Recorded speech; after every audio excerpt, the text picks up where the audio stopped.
how do you take the pulse of an entire country's economy? We hear this term thrown around all the time, this one single number that's supposed to tell us if we're in a boom or a bust. Well, today we are talking all about gross domestic product, or GDP. It is by far the most common way we measure an economy's health, and we're going to break down what it really means. So our story really kicks off back in the 1930s. During the Great Depression, it was obvious that things were bad. I mean, you could just see it on the streets. But for President Franklin D. Roosevelt and his team, just knowing it was bad wasn't enough. They needed a way to actually measure the economic damage so they could figure out how to fight it. And that leads to a huge question, right? How in the world do you measure something as massive and complicated as an entire nation's economy? I mean, think about it. All the buying, selling, and creating that happens every single day, how could you possibly boil all of that down into one number? Well, an economist named Simon Kuznets, who would later snag a Nobel Prize for this work, stepped up to the plate. He created a systematic method for tracking everything an economy produces. And that tool was gross domestic product. Okay, so this tool was revolutionary, but how does it actually work? Let's get into the nuts and bolts of how you measure an entire economy. So here it is, the textbook definition. GDP is the total market value of all final goods and services produced within a country over a specific time, usually a year. Now, the two words to really focus on here are final and within. Final is key because it means we only count the finished product, say the car itself, not the tires and the steel and the glass separately. This way, we avoid counting the same things over and over. And within means we're only counting stuff made on a country's soil. It doesn't matter who actually owns the company. Just to give you an idea of the scale we're talking about, in 2020, the GDP of the United States was a mind-boggling $20.9 trillion. That number represents every new car, every smartphone, every haircut, and every cup of coffee produced and sold in the US that year. It's huge. So who's spending all this money? Well, GDP can be broken down into four main parts. And you can see here the giant slice of the pie is consumption. That's you and me buying stuff. It makes up more than 2/3 of the whole US economy. Then you've got investment from businesses and, of course, government spending. The last little piece is net exports, which is just what we sell to other countries minus what we buy from them. But here's the thing. That huge GDP number can be a bit of a mirage. See, a bigger number doesn't always mean we're making more stuff. Sometimes it just means prices went up. And this is what we call the illusion of inflation. Just take a look at this chart. This is the US nominal GDP since 1960. It looks like an absolute rocket ship, right?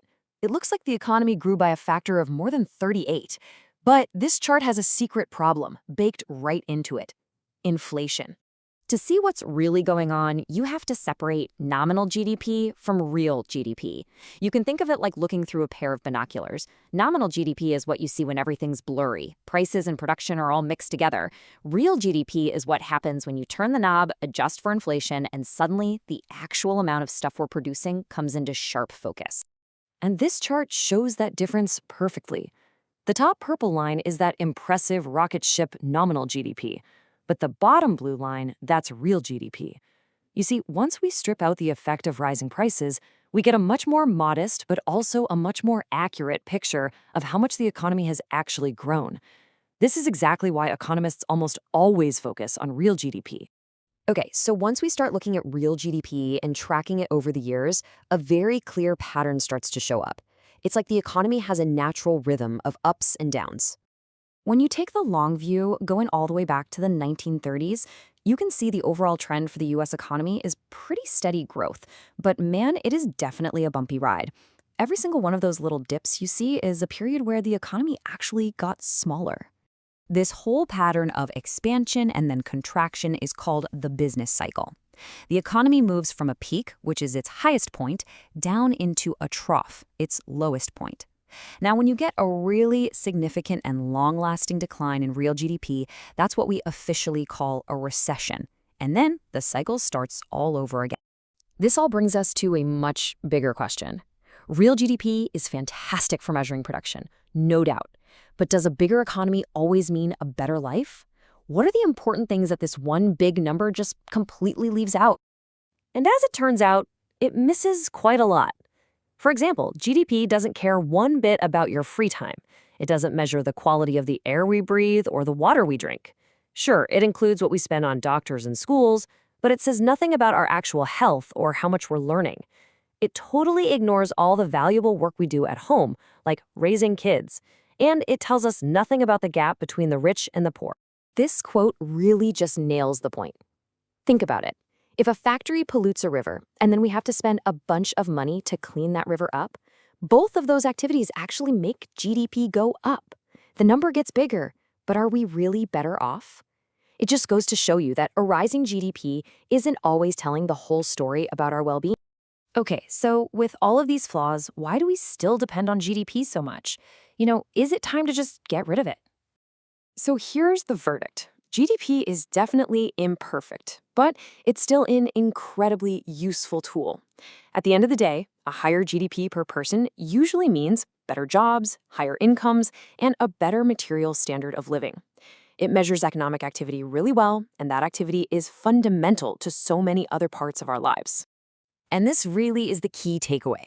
There's no way a single number could ever perfectly capture something as complex as standard of living. But as a simple, powerful, kind of rough and ready measurement, GDP per capita gives us a vital snapshot of where a country stands economically. So that leaves us with one final thought. GDP was designed in the 1930s to solve the problems of that era. If you were sitting down today to invent a measure of national well-being for our modern world, what would you include? Would it be sustainability? Happiness? What about equality? What really matters to you?